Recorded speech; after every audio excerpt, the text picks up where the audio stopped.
Critical hit Punch All Nazis takes place in the early days of World War II and combines high adventure with cosmic horror. All dates, locations, and historical events are thrown out the window in order to create a fun story, so don't put too much thought into historical inaccuracies. All accents are done poorly, but with love, and no disrespect is intended.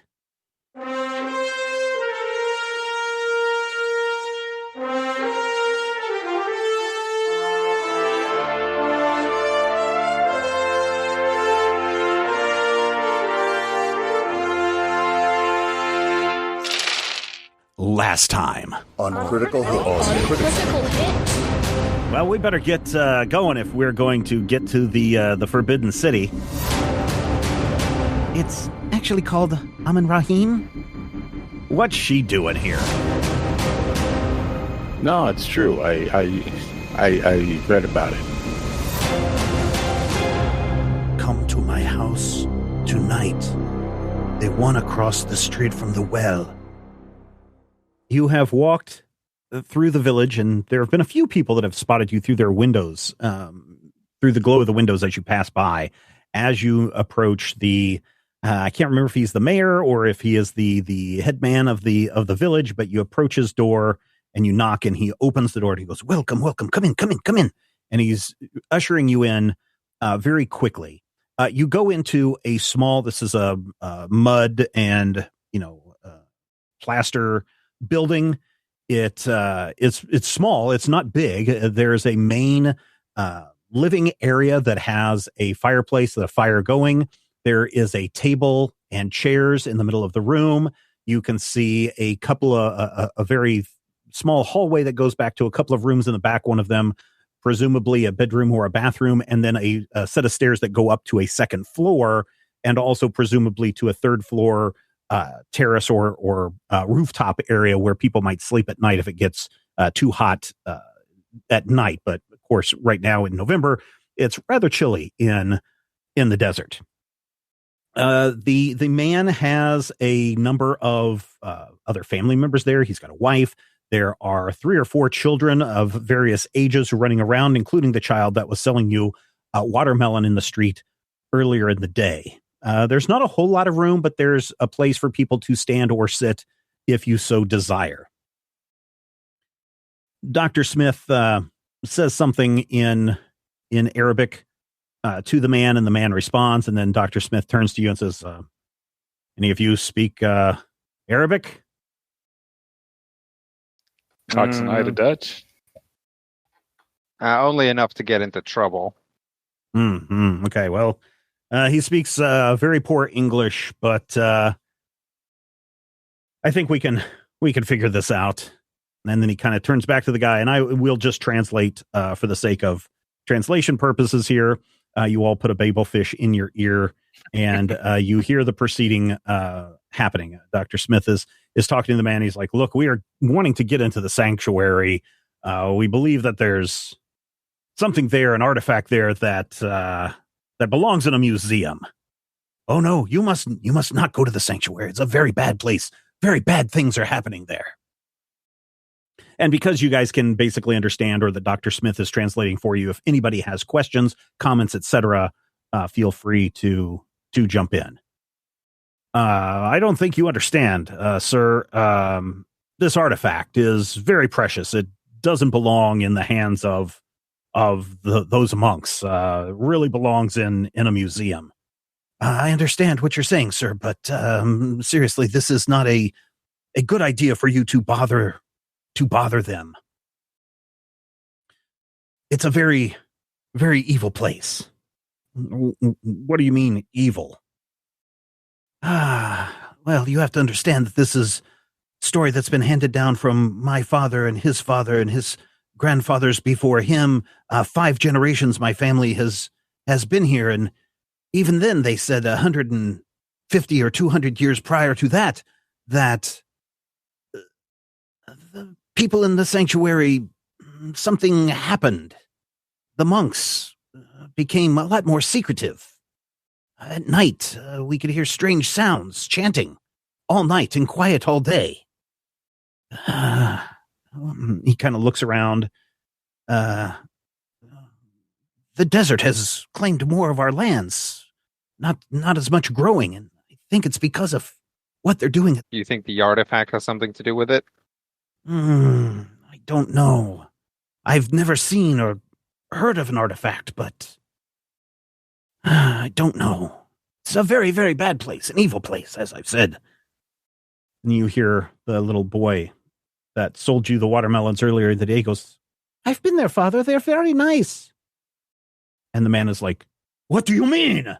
And the wife kind of grabs the youngest child and herds the rest of the kids through the back of the room. "You were told never to go there." "But the man at the gate is very nice. He invited me to come in. He wants me to, see the place." "No, you must never go back there again. These are very bad people." "But he doesn't seem bad." And he turns to the group of you. "I could take you." No, you must not." Well, it sounds like they're recruiting. So listen, we could probably be able to help you out if you could help us out a little bit. And you guys can roll any kind of a persuasion to see if you can come up with a way to convince the man of the city to help you out. So it would be a persuasion, would be your skill, and your attribute would probably be reason. So a reason and persuasion check. This would be a difficulty of 2. I'm surprisingly okay at those. All right. Unless someone beats a 12. I do not beat a 12. Since we've been talking to this guy for a while, I'm going to use my subtle cues ability to buy a D20 for free. Okay. And then I'll spend a momentum to get a 4th D20, if that's all right with everybody. Yeah. Oh, that's fine. Sounds good. 3 successes. All right. Very good. I mean, you've got the successes one. Aha! Okay. Hey, I did doesn't that buy us a momentum? No. No, because the difficulty is 2. So mine gives back the 1 momentum I spent. Nice. And I am treating this as the continuation of last time, so that's why I did not reset your momentum. Yeah. Okay. reasonable. So what do you Blisco and you Dutch do to kind of convince this man that it's in your best interest to have him help you out? Let's I'm say go ahead. gonna mostly appeal to kind of explain where I wanting to help basically ran away from my parents, ran away from my family. And he wants to be able to help people out, siding with the kid, letting the parent know that you may end up pushing him away and pushing him into more danger by not letting him help us out. And we will try to do our best to protect him. Okay. All right. What about you, Dutch? I will tell him that I'll be like, well, you said that the desert claims more and more of your lands every day, or however often. You know that's coming from those monks, and every day I'm guessing they get bolder, louder. I'm guessing more and more people go missing. That's not going to stop. That's actually going to get worse. So yes, once a month on the full moon, a truck comes in from Cairo, pulls up to the gate of the sanctuary, and then at night we hear the worst of the chanting all night. So that's only going to get worse. And there is also one possibility in which it gets extremely worse, which is the people that we are fighting get a hold of that artifact, and then things would be 10 times worse than this cult. So if you help us out, if you help us to get in there, we can put a stop to this for you. Plus, we can make sure that artifact gets into the right hands. Okay, yeah. You can see Monty kind of rub his hands together a little bit. Mine. What do you know? What do you know? The man's turning to his son. What do you know? of this place. The boy pulls out a piece of paper and starts to draw out kind of a rough floor plan of the sanctuary from the time that he has been there or been around there. He's like, the main gate goes here, and when you pass through there, you enter a main courtyard, and the courtyard encircles the inner part of the sanctuary. There's gardens in the back where they grow their fruits and their vegetables, and then in the opposite side of the entrance is where their sanctuary is. So is this sanctuary area? Is that like a raised area? It's like a separate building. So he points around. So if you, for the listeners, imagine a square. There's two L's that kind of face each other on the left and the right and the bottom. That's the main entrances between those. At the top of the square is a separate standalone building. And then on either side of that is kind of a garden area. So the left and right and the bottom side is all covered buildings. So this would be the height of the outer walls. The garden wall is probably a little bit lower to allow more sunlight in. But from the outside, the only way you could get into the building is through the main entrance. But once you get into that, then you would have a courtyard where the boy draws where a fountain would be, and it looks like there's pillars around the edge that has a covered walkway for people to walk between different areas of the covered buildings. Does that answer your question, Brian? Yeah. Okay. So the L's are like buildings? Yeah, or like buildings, yeah. So but he doesn't draw he doesn't draw rooms or anything like that. So he doesn't know what's in there. I was only brought into the entrance and I saw the courtyard and the monks were walking around and the building on the far side and the gardens, which, Father, they have some very interesting vegetables growing there. But I did not see anything else. If the garden wall is lower or made of something different, that might be our way in. Yeah, that's not a bad idea. We probably need to get over there and take a look at it ourselves. Yep, I agree.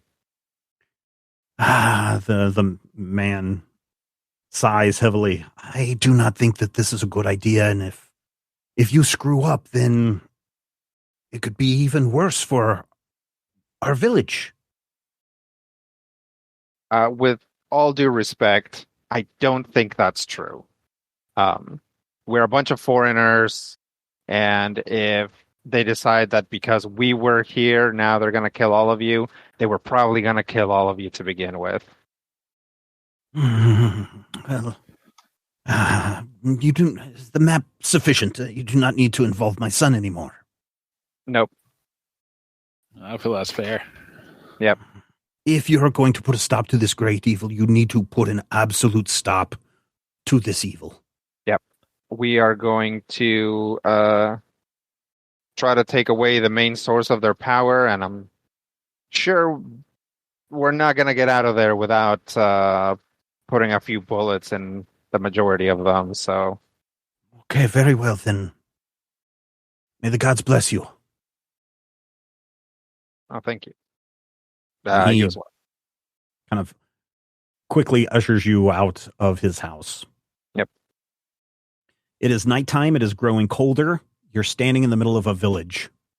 Let's try and head quietly towards the temple. Okay.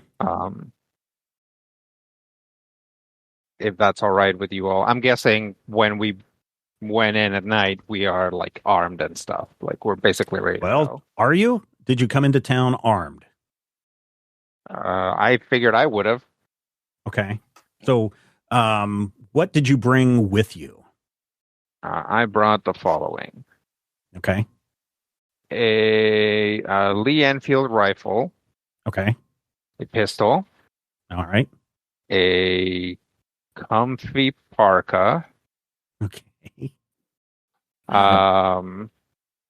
A black vest, which I'm not wearing yet. Okay. And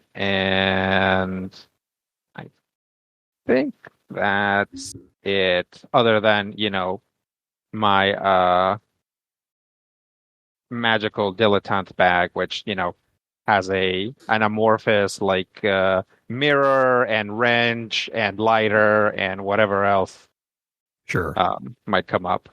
Did everyone else equip themselves? Was that kind of an agreement that everybody had made? We can we can make the magical time travel to make that possible or not. That's what I had thought. Okay.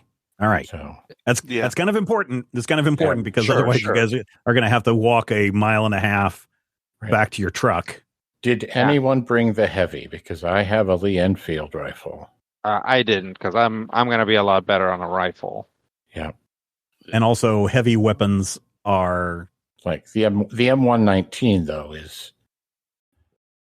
Did anyone bring one of them or no? I did not. I mean, you can if you want. I don't want. I would be terrible with those. But okay. I wasn't sure. Unless someone asked Blisco to, the only stuff he would have grabbed would bring is stuff that we have one of for everybody, basically. Okay. Because usually he wants to be behind the wheel. Well, that's a good point. So let me ask this out of character. Sure. Would it be a terrible idea to sit Rob outside with our truck as a getaway driver / crash through the gate? Yeah, that's kind of what I was thinking. Like, it's like I don't want to exclude Rob, and obviously I don't want to try to suss out any of your of what might happen, Steven. So it's like that's why I'm asking out of character, right? It seems like the sort of thing that Dutch would pitch, but yeah. I would honestly say, for what I know of what is to come, a truck is probably not going to help you here. Okay. Now, that being said, in the near future, a truck will be very helpful.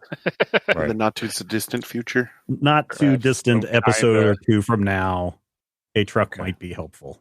Next Wednesday, AD. So that we don't crash it into a wall. Yes. All right. Yes. Yes. And remember, you probably don't want to be crashing the truck through a wall because you still are not even halfway to your destination point. I figured we'd crash it through the gate, but okay. All right. Yeah. All right. I was going to say, are we kind of stealthifying this chunk of the mission? Potato, tomato. I mean, stealth would be pretty good. We'll unequip Blisco from the driver's seat and put some guns on him. Okay. All right.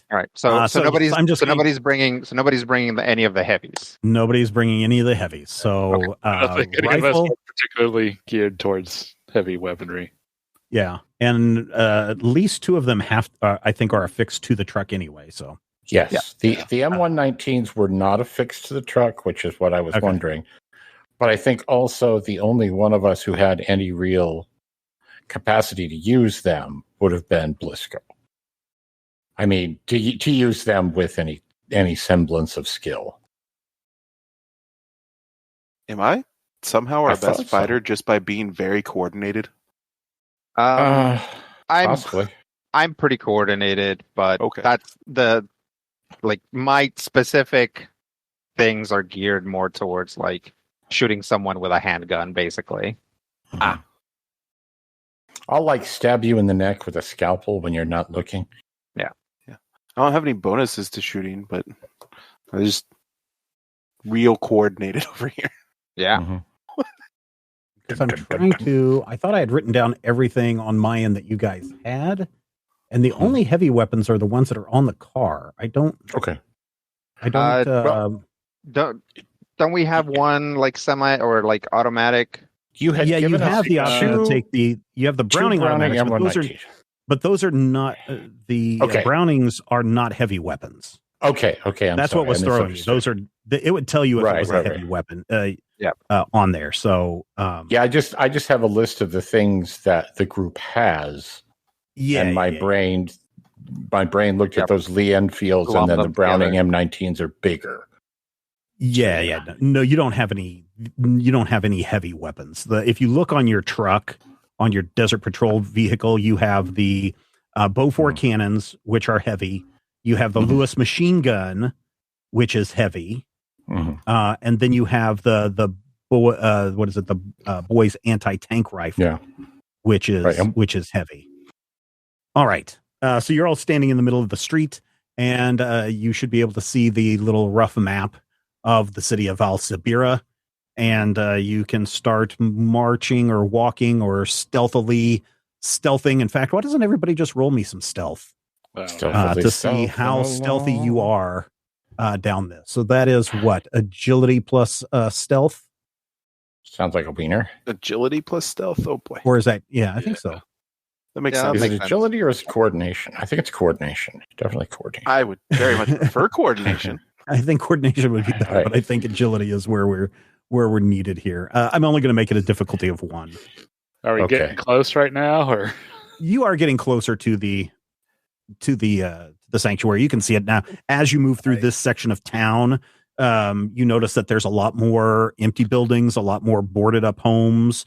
If you remember from the last time, the description was that as you got closer to where the sanctuary was at, that more people have abandoned those areas of town, just because of who knows why. Maybe they left because they didn't want to be near the creepy place. All right, well, I think Maybe I'm going to go ahead reason. And burn a momentum. Okay. And by the way, that Steve did and I not help. Oops, a complication. I got to successes because I'm really bad at greater than and less than. The wind kind of picks up for you, Valentino, and gives you a little chill. So much so that the dust in the air and that little chill causes you to let out a huge sneeze, and you hear some dogs start to bark. So now any stealth rolls that you would do would need to be a D2 for everybody, for the group. Dang Monty just kind of looks at you and shakes his head like, what the heck, man? What's your stealth roll, Monty? Monty's stealth roll, what did we say? Agility plus stealth is let's get his line here. It's only 10. Sanjay has a 13. Sanjay has a 13 stealth. Yeah, he does. This is stealth, not swapping out things that are more or less close together in weight. Yeah. Right. So there are some dogs that start barking in the night. Everybody kind of freezes for a moment, including Lizelle. Everybody's just kind of like, what's going to happen? After a few minutes, the dogs stop barking. You're able to kind of proceed quietly forward as you approach kind of an open area, and you can see the sanctuary in front of you. You are facing the main entrance of the sanctuary, and it's very tall. The walls on the outside of this are very tall. Would be like almost 2 humans high, so like maybe 12 feet, 10 to 12 feet high around the main wall. If anybody would try to move around towards the back where the garden is, those walls are maybe 8 feet high, so they're not completely out of reach, but they're definitely keep away kind of walls. They're not going to be easy to scale without a really good agility plus athletics check. Does Lizelle have a weapon? Lizelle does have a weapon. She has a handgun that she was able to get from Rusty. Okay. I told you I'm prepared for anything. Well, we can use the help. Have you fired that before? No. All right. Well, don't point it at anything you're not don't want to shoot, and only point it at anything you want to destroy. So, okay. She kind of just looks at you a little strangely, and then looks at Dutch and is like, "Is with the look of this guy for real?" kind of thing. Yeah, he's just looking out for you. He doesn't think you're a good enough shot yet to worry about the vicious tag. Oh, okay. So what's the plan? Right now, we're just looking. I figure we can go around the back, have a peek over the garden wall, Yeah.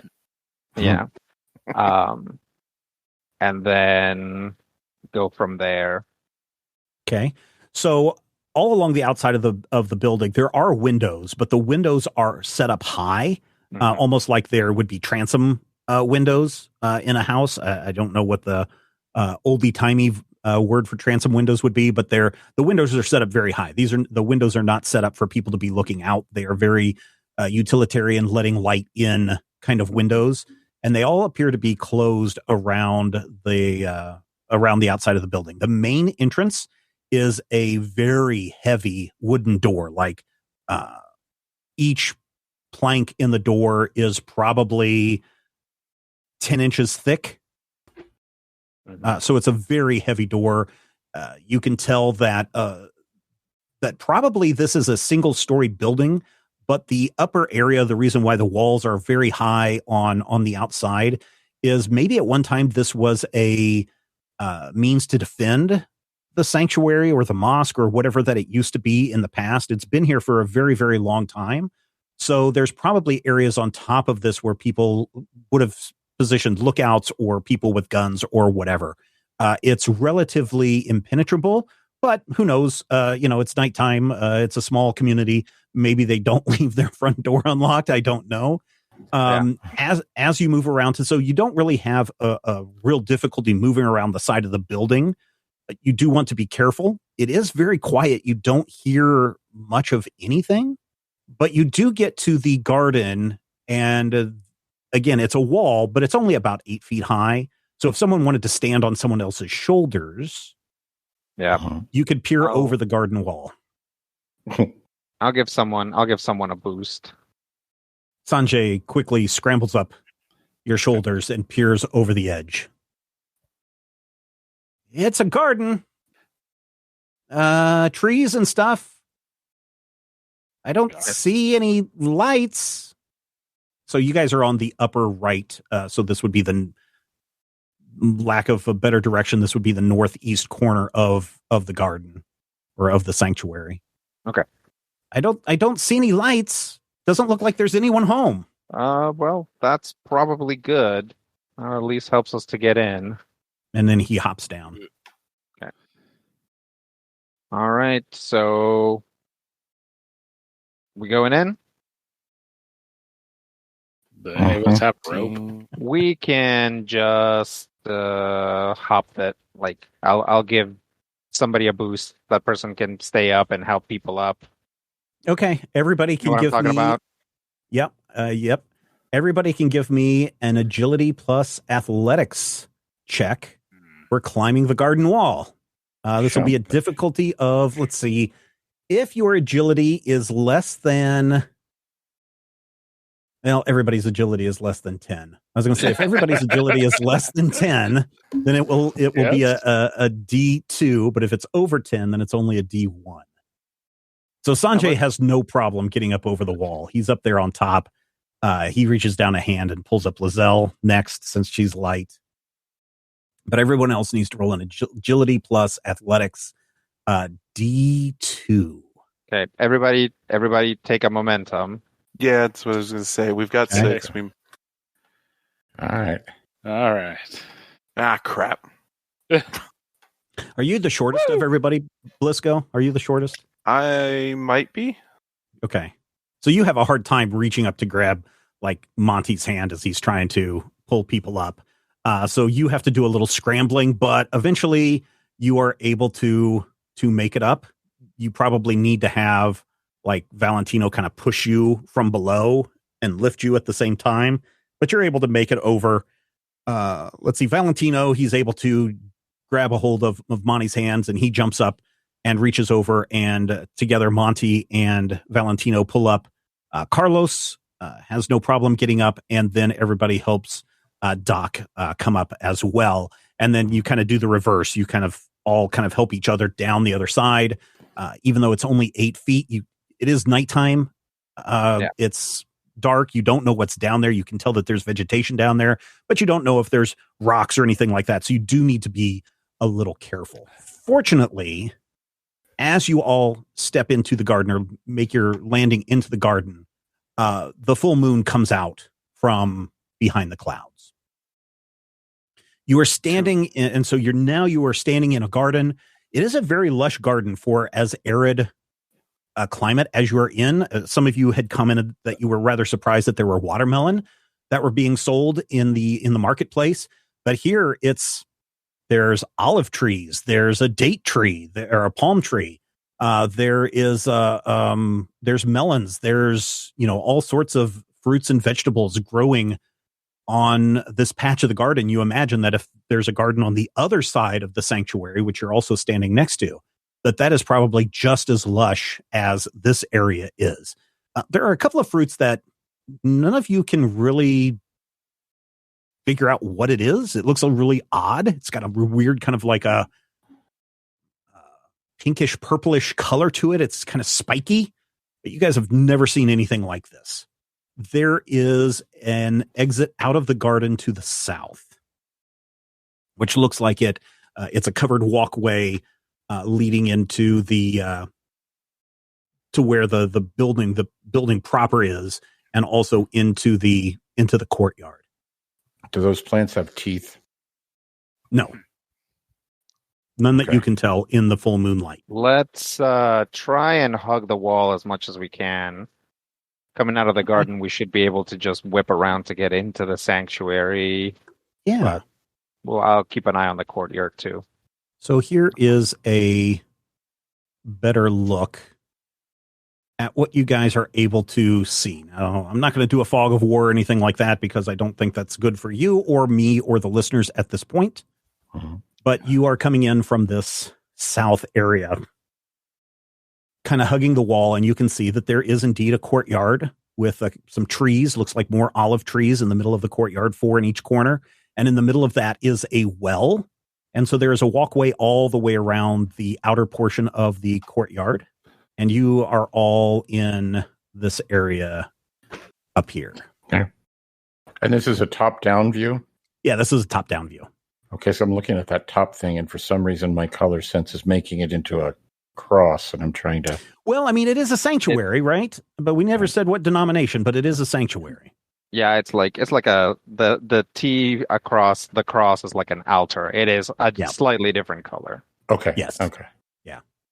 Because I'm getting like a weird 3D effect out of it, and I'm trying to... Well, it does have a 3D effect. It has like shading and, it's like embossed. So I'm sure if you can't perceive all the actually very subtle color differences, I'm sure it would look pretty weird. This map is from a person called Lovecraft Maps, I think, on Patreon. Does some fantastic maps that I have fallen in love with the work. And let me just double check really quick so I can make sure I'm giving the name correctly. So if anybody who's listening wants to get into that, they can. Oh, sorry. Love Maps. Love Maps is on Patreon. That's what it is. Love Maps Cthulhu. Okay. I am a little sad that you didn't describe this clothesline. That would have probably made for some hilarious rolls. Yeah, I also didn't describe the little pin of animals either. Robes hanging out. Yeah. Yeah. So you're in this little corridor before you get to the courtyard. Okay. Do we see anything? Can we see anyone? There's nothing. There's no light. I mean, it looks like there may be the doors are closed. So there's a door. There would be a door right here and a door here. All these doors are closed. Here's your main entrance down here. But you don't see any light coming from any of these rooms. You can go in and explore any of the rooms if you like, but you don't see any light and you don't hear anything. Are there any windows from, say, this building onto the corridor? Yeah, there are some. There are transom windows. It's almost like this place doesn't want to encourage people looking in on each other, but rather to use the spaces for meditation and contemplation and to do whatever deeds that this place does. Would it be possible to relatively safely get Sanjay up high enough so that he can peek through that? Sure, yeah. You lift him up on your shoulders again. Sanjay peeks through one of the upper transom windows. Yeah, it's dark in there. It looks like A dormitory? There's a lot of beds, but the beds are all empty. Okay. All right. I'll help him back down. Okay. Well, that was my worry that we were going to be flooded if from all of these rooms. But if that's a dormitory and it's empty and we don't hear the sounds of like moving around and cooking or whatever, and also it's relatively late. Let's just again continue to hug the wall and make for the temple or okay, the sanctuary area proper. Sanctuary. Yeah. Monty's like, yeah, come on, follow me, and you start to move across the courtyard. The silvery light of the moon is reflecting down in and giving everything kind of an eerie cast. You reach the main door of the temple space or the sanctuary space. Monty pauses. Anybody would like to roll? What do we have for investigation? Probably an observation plus what? Insight? Insight plus observation? Insight, probably. Yeah, so insight plus observation. This will be a difficulty of 1. Haha. Oh, come on. Classic. Again with the complication. Oh, Brian. Okay, so who do we have for successes? Blisco got a success. Doc got a success. Dutch got a success. Oh man, there's something in the air. Achoo! Once again. Yeah. And everybody freezes. Yeah. Freeze, look around. And now that everybody is super quiet and that everybody is not, shuffling or moving, everybody is just like still as statues, you can kind of hear something.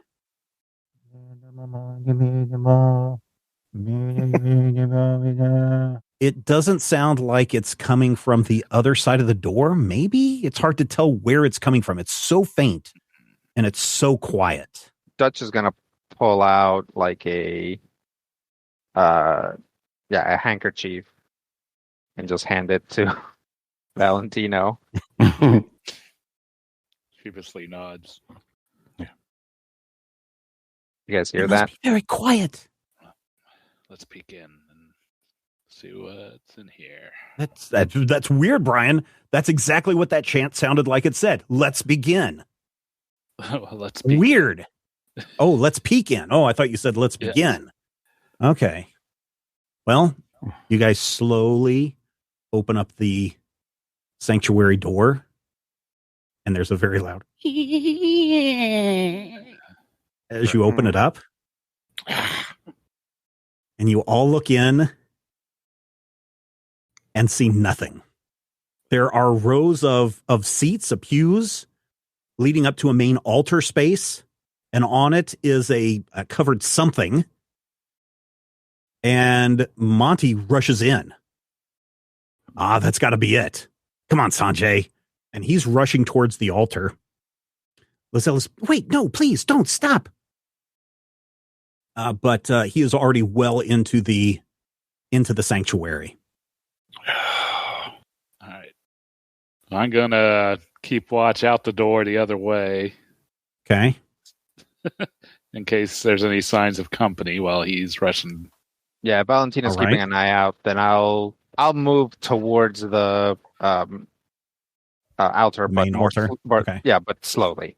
Okay. And cautiously. Yep.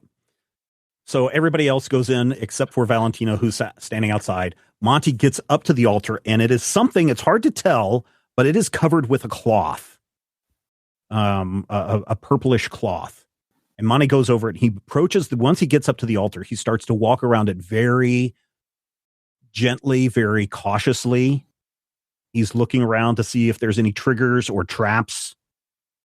And finally, he reaches up and he grabs the cloth and he pulls it away. And it's just a bowl of fruit. Son of a... That doesn't look like a crystal skull, Dr. Smith. Lizelle laughs. Oh, Dr. Smith, how could you be so wrong? I could have swore that they said that the crystal skull was in the sanctuary. Maybe this isn't the sanctuary. Look around. Looks like a place of worship. Yeah, let's look around. Yeah, let's look around. So all over the walls, you just see crazy carvings of strange letters and strange shapes are carved into the stone all over the place. A couple of places, the symbols and letters look like it's completely black, but upon closer inspection, that just might be very, very old, dried blood. So, how about everybody give me another observation plus insight, difficulty 2, to see if you can find something in this room.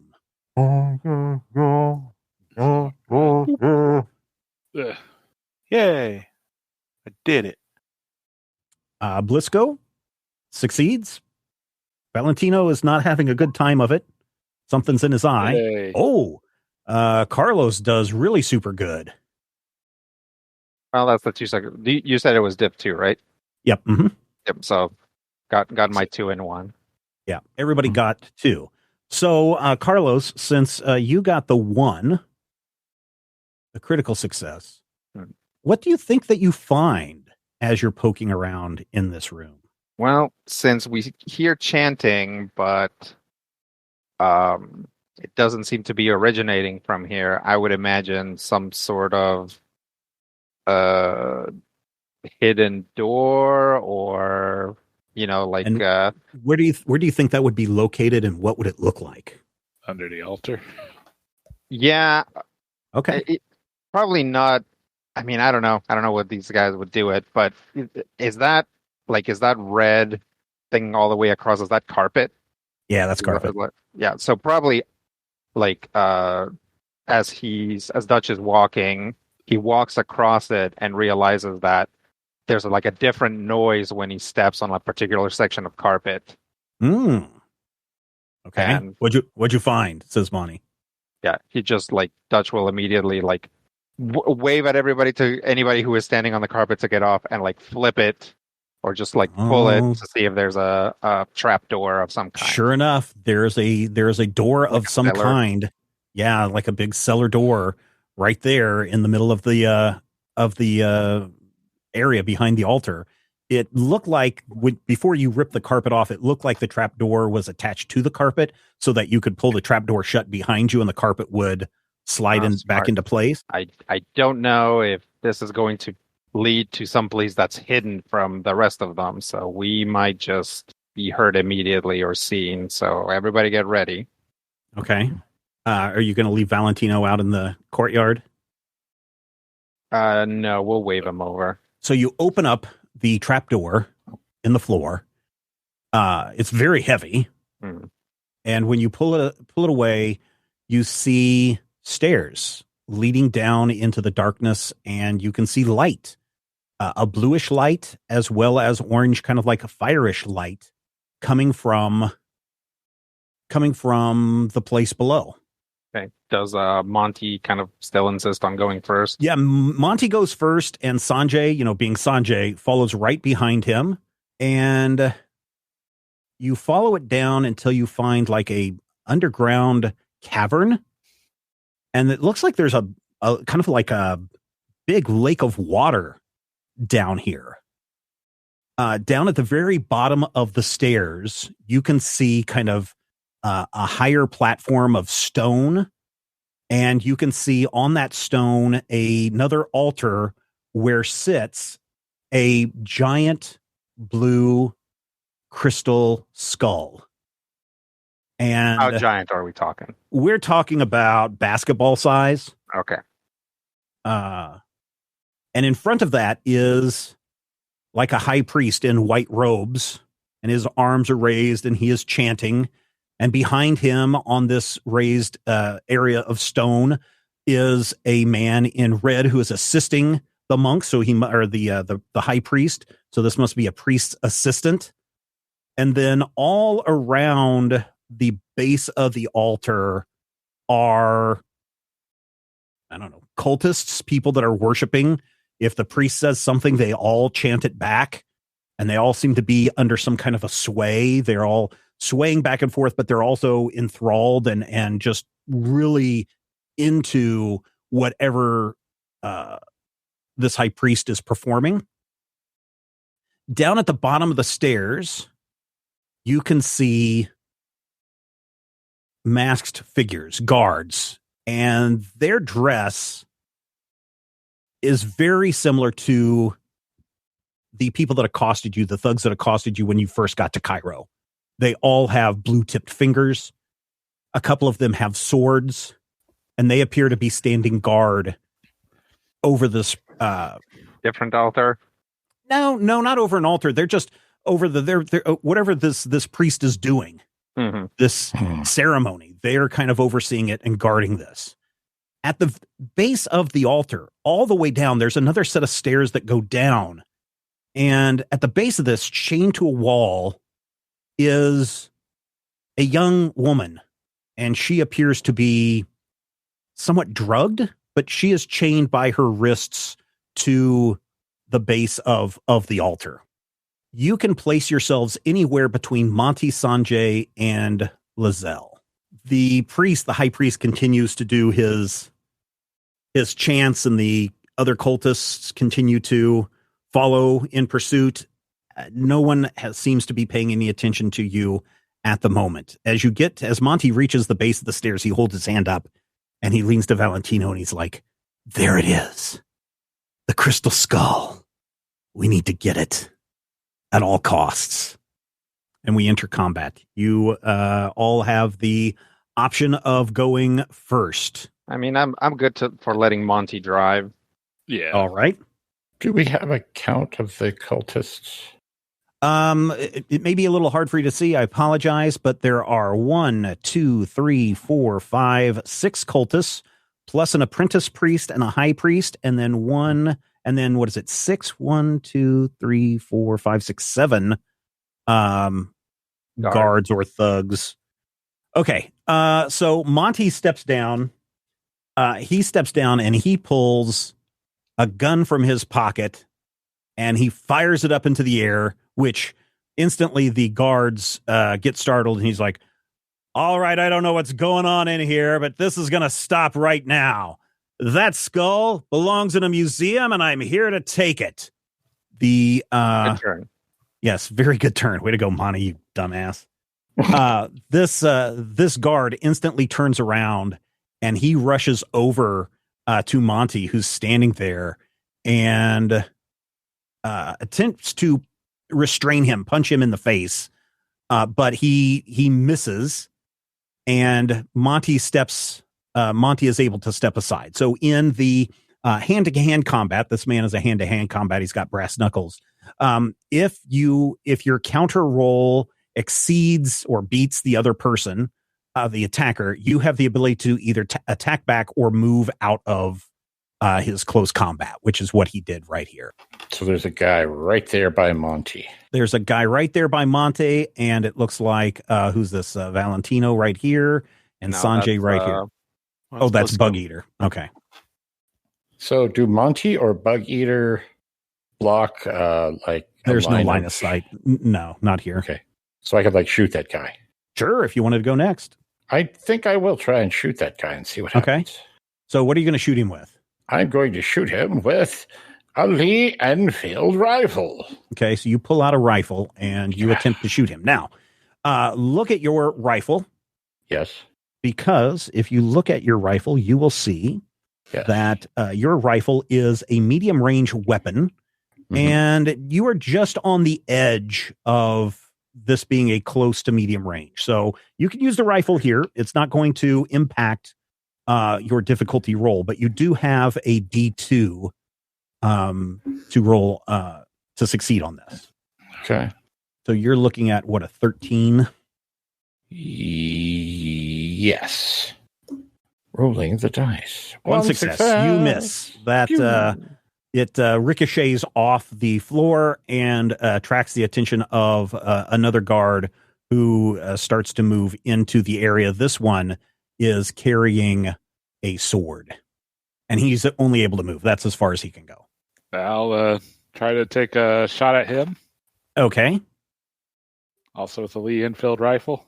All right. What was the stats again? For you, you need to do a ranged attack. So for you, it looks like you are sitting at a 9. Is that correct? Coordination plus fighting. Coordination plus fighting, yes. Okay. Yep. So 6 damage, vicious salvo, and reliable quality, which I have forgotten what reliable does. 1 success. You also miss. It's been a while since the 4 of you have used your rifles. You've only been using pistols lately. And so getting back into the swing of things, plus Brian, with your bad arm, this rifle is probably not a great thing. Do not forget that you guys can use aim as a minor action. You also have move actions as well that you can do here. Let's see. This guy in the back, he also rushes up and he pulls out a very nasty looking sword and says something to everyone else. The priest on the altar says something in a language that you can't understand, but you imagine it is something along the lines of, "Do not interrupt the ceremony." And the rest of the cultists are like, "Do not interrupt the ceremony." This whole area is open, right? Yeah, this is all open area except on your left side, or I guess on the top side. This is all wall along here. So this is all open area. This area down here is water. How much would I have to move to get the high priest into Lee Enfield range? So you would have to definitely move down here to the bottom of the stairs to get into the medium range, because right now that's definitely a far range. So you can still do an attack on a far range with this weapon. It would just increase your difficulty to a D3. Okay. Now that's a little high. So we'll save that for next-ish turn. Dutch will get out his handgun and actually move up. Well, are these guys within close range? These are guys within close range. Okay, so handgun, aim. Go after this guy at number 1. Yep, and then go after this one. Okay. 13. How we doing on momentum? Oh, I forgot to put the momentum in here. I think you have 3 momentum currently. Okay. You have 3 momentum. Okay. I'll save it. I'll shoot at that guy.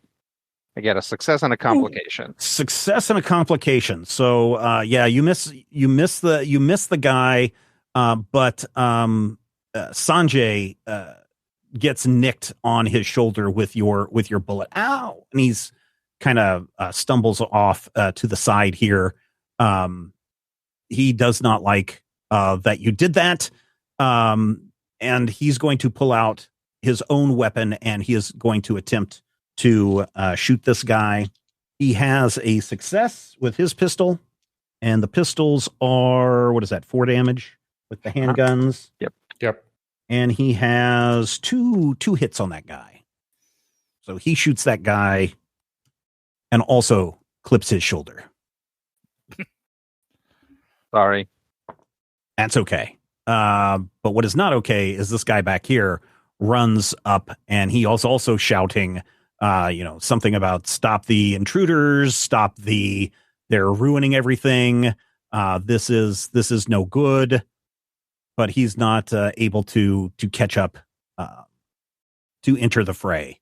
And that only leaves me, Bug Eater. Well, with all these guys right here, I'm just going to pull out a pistol and to the face on the guy that's right in front of us. All right, you do that. He's already been hit once.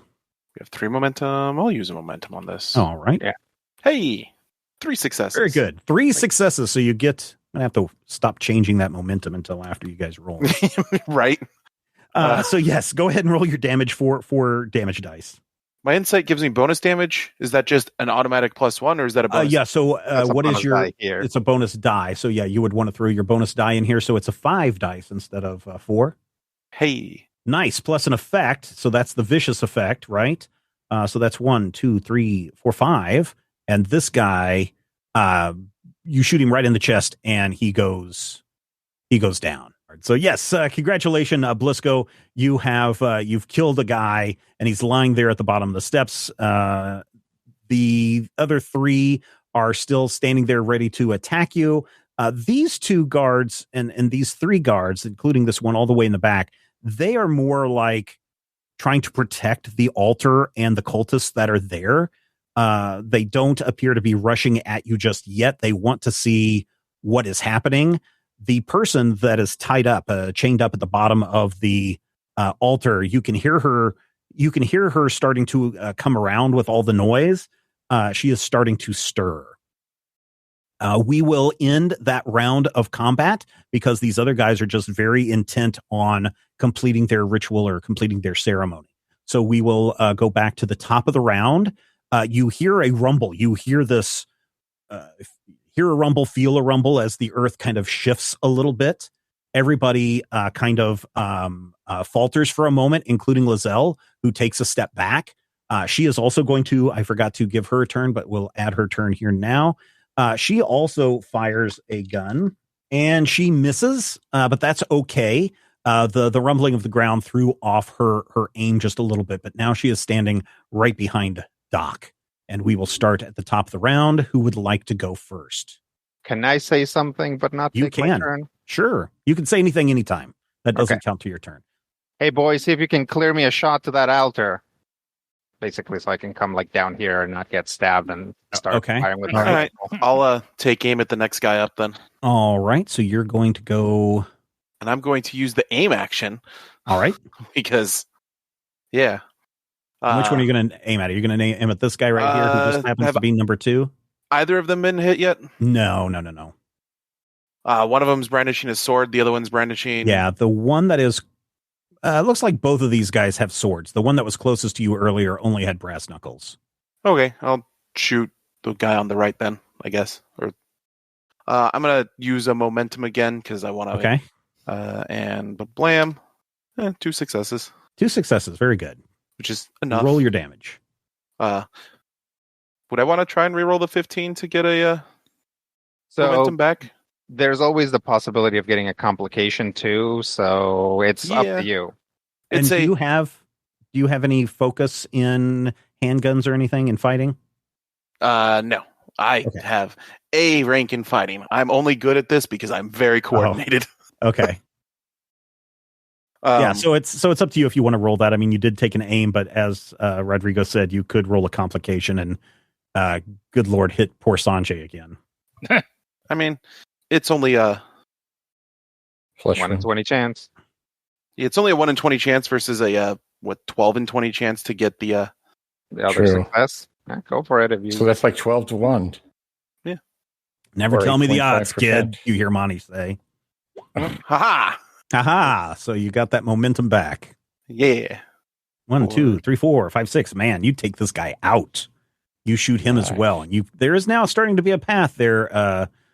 Carlos, if you wanted to take it. But first, this guy is going to, he's like, just saw 2 of his comrades fall to this man, this white devil with the gun. So he's going to rush up and he's going to swing at you with his sword, and he misses both. It's just it's a big old whiff.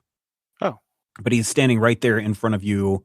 Do I even need to make an opposed roll at that point? So here's the thing that I went in and did a deep dive on. So in Achtung Cthulhu, technically, someone attacking you with a sword is a melee attack, as is someone punching you with brass knuckles would be a melee attack. However, the brass knuckles have to be tagged as hand-to-hand combat. So that would be like the same as a grapple or an attack. So there is no opposed test on that.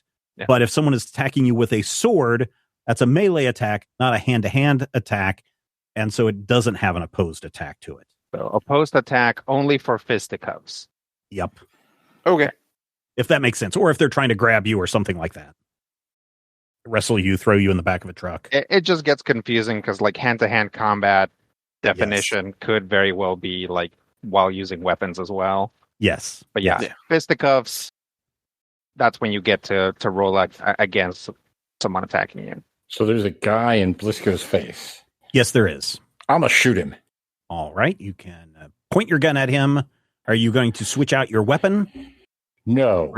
Okay, so you're still using your rifle, correct? Yes. Okay, so now that you are within this close range, That's also a penalty to your weapon. So you do have to do a D3 here. Oh, well then I'll definitely it's pull my really pistol. Okay. So you're going to use your only minor action, so you can't use aim. Right. To swap out your weapon. So now you have your Right. pistol. Right. So now you're at a D2. I will utilize a monument if it's all right. Okay. Yep. And I Go for it. will shoot this man Okay. for trying to kill our Nebraskan. Yay. And I will get a success. A success. Oh, and you don't have any fighting. Right, check either. button. Yeah, no, sorry. That misses. You use a shot. I'm sad. Yeah, I am too. This man rushes up and attempts to attack Monty, takes a big swing, and Monty falls into the water as he's trying to dodge, but it's fairly shallow water. But he is quickly trying to get up and make his way up the steps. You hear Lizelle shout to him, "You fool! Rescue the person!" And she takes a shot at the man by Blisco, and she misses. Yeah. She's not a very good shot. That's okay. Neither are we. Yep. What's this we? I guess that's withdrawn. Like, Monty's like, "Sanjay, get down here and get the crystal." Can I sling my rifle, pull out my pistol, and take Yes. a shot? At this guy, yes. Yeah, the one. Or whoever that you want to. Yeah, go for it. All right. Gonna try that. Just one success, man. Oh, I'm sorry. Yeah. We need more momentum. Yeah, maybe it's because you guys are on stairs and you need to be maybe down lower. I don't know. Maybe it's the Yeah, I terrain can't that's believe doing we it. have the high ground, and I know, right? This guard right here, seeing Monty starting to step up out of the water onto these stone steps, rushes up and takes a swing, and does. What does he got? Does he have a? It's hard to tell. and kills him. No, he doesn't kill him.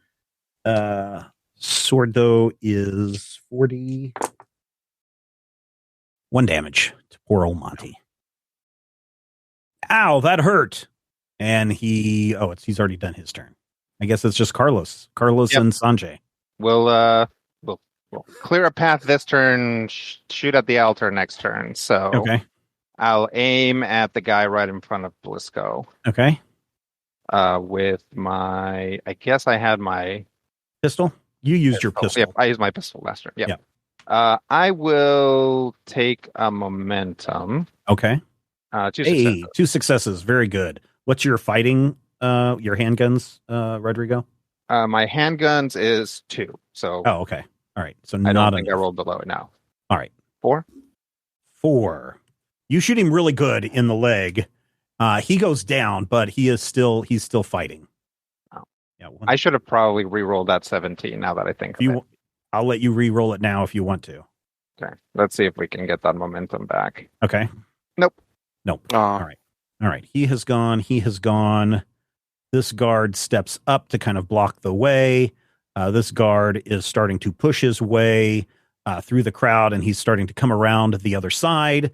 We are at the... Is there anybody who has not gone? Oh, Sanjay has not gone. He is going to try to take a shot at the guy directly across from him that Dutch just shot, and he succeeds. And so let's see what kind of damage that he is able to. Holy crap. 1, 2, 3, 4, 5, 6. Yeah, this guy is obliterated. As the man is falling down, clutching his leg, you just hear a shot, and his head, shoots back, and his body slams against the wall and slumps down, dead on the floor. And Sanjay just kind of points at Bug Eater, says, "You owe me one." We are at the bottom of the round, and again, there is a giant rumbling of the area as the ritual chanting grows louder and louder and louder. And then suddenly through the water burst some giant tentacles.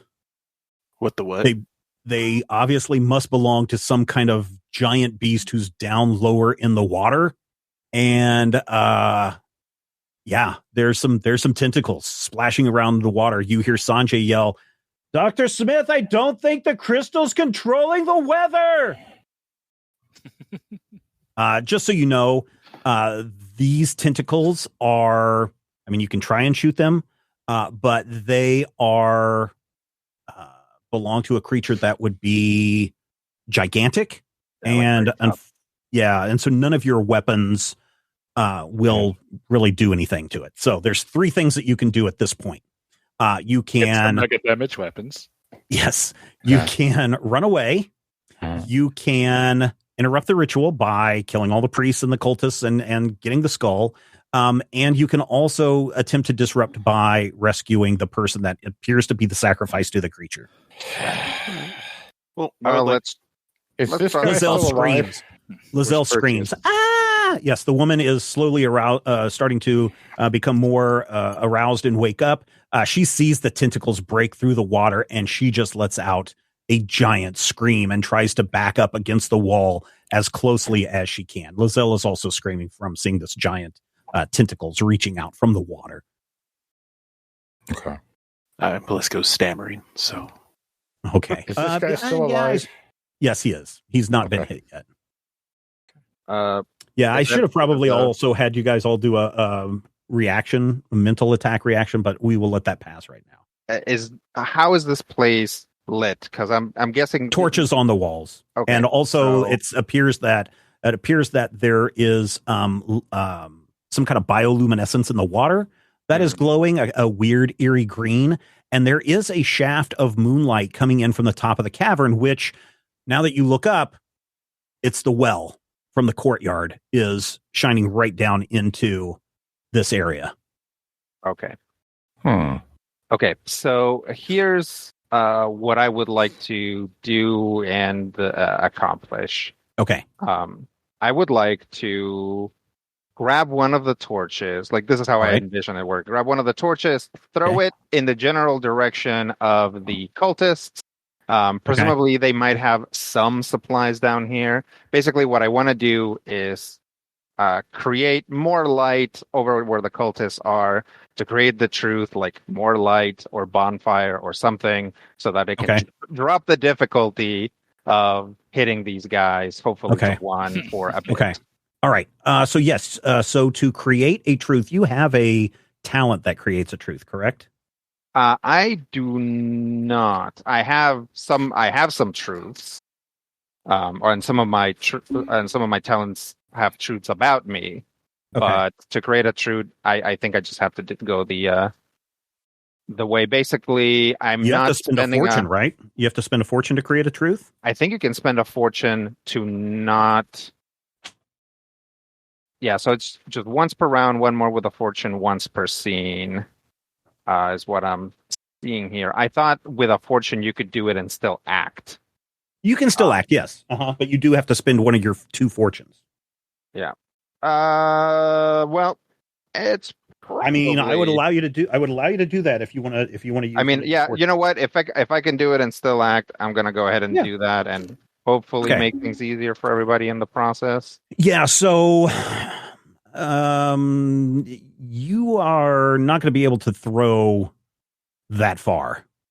So you're gonna have to at least move down to here, I think. To do that, you're gonna have to rush past that guy at the bottom of the steps.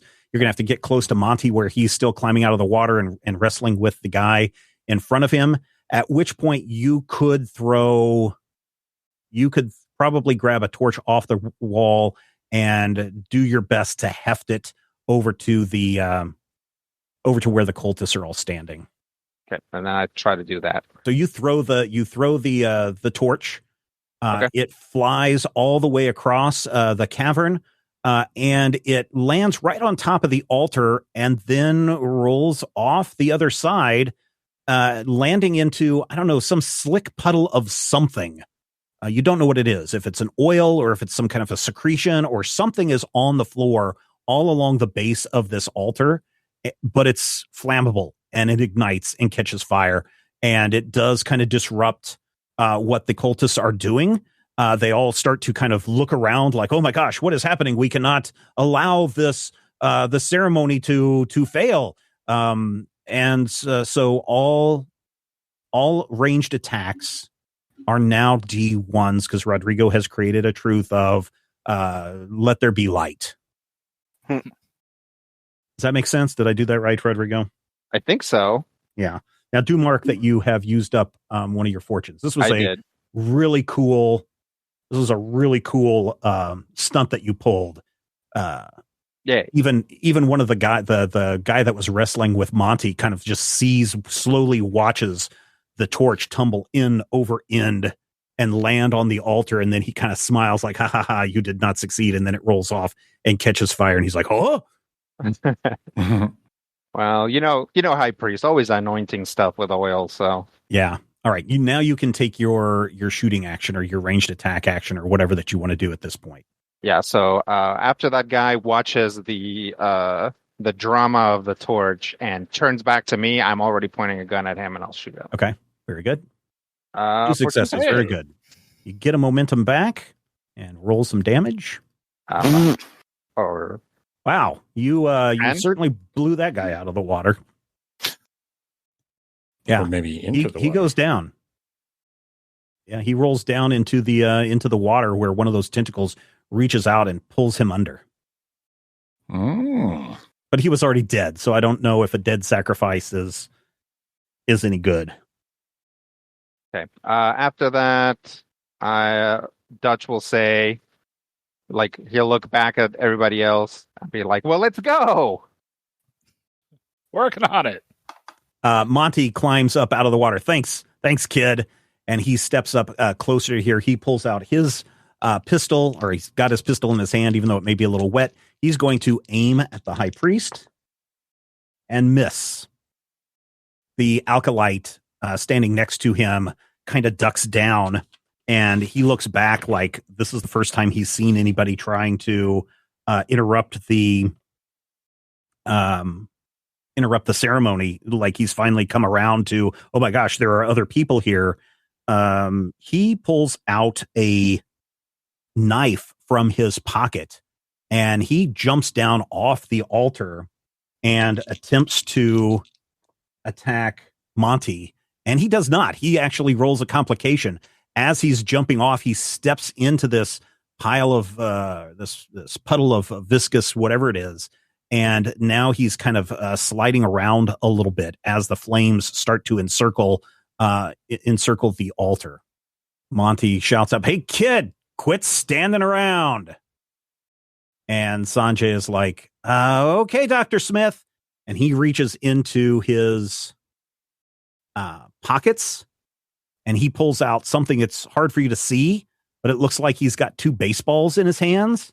And then you hear these ting tings, and he just lobs 2 grenades out into the water where the creature is. And you just hear a baboosh as the whole cavern is rocked from these grenades, and one of the tentacles moves back towards where you are at, as another one moves closer to the person chained to the wall. Good shot, kid. And then this guy with a gun, with a sword is going to rush up and attempt to attack Dutch. He succeeds, but he misses on his damage. You take 0 damage. Okay. So he hits. It's a very blunt sword. He did not take it to the knife sharpener at the market this week. Yeah, definitely forgot to throw on my flak jacket before the fight. Yep, I think everybody did. Dang it! That's okay. You didn't want to be fatigued. Yeah, that is one of the things that, and it's important. It's important that you said you did not put on your flak jacket, Rodrigo, because had you all been wearing your flak jackets, you would have all taken 1 fatigue for the 1.5 mile walk of wearing the flak jacket. Yeah, I figured. But you'd think it's like, okay, we're about to go somewhere dangerous, flak jackets on, but no, we forgot about it. Yeah, that's okay. We travel light here. You are all encumbered by flak jackets. We are not the brightest bulbs at the bottom. No, you guys are doing fine. Okay, I have an idea. Okay. Is it going to be continuing to stand up there, or are you going to move down? See this guy right here? Yes. I want to run down and I want to shove as hard as I can and push him Okay. into a tentacle. All right. So Full this rush. would be you're going to try to push him into the water, but this would be a hand to hand. So he can resist you. Well, he'll have to try. Okay. So you're going to rush down and you're going to try to push him. So you need to roll. This will be this again. So the D1 was only for ranged attacks for the light. This one you will still need to do a D2 to try to push him into the water. Okay. And what am I pushing? Just same as You're doing a before, hand to hand. This is coordination? agility plus fighting. Agility plus fighting. Okay. So you've got an 11 on that. All right. So you're going to rush down to the bottom of the steps. And you're going to try to push this guy into the water. I got a success. Yeah, you got a success, but you also got 2 complications. I don't know why you said you were going to spend a momentum on that. I don't know why. Oh no, I'm sorry. Okay. So you have 2 complications and no successes. As you try to push this guy, you're the one that actually falls into the water. It's like you had the high ground, Anakin, and you tried to rush down onto him, but as you tried to push, he just caught you right up under the waist and flipped you into the water, and so you go German splash. Now I'm mad. Yeah. Okay. So this guy flipped you into the water. That is his turn. Lizelle is like, I cannot believe this is happening.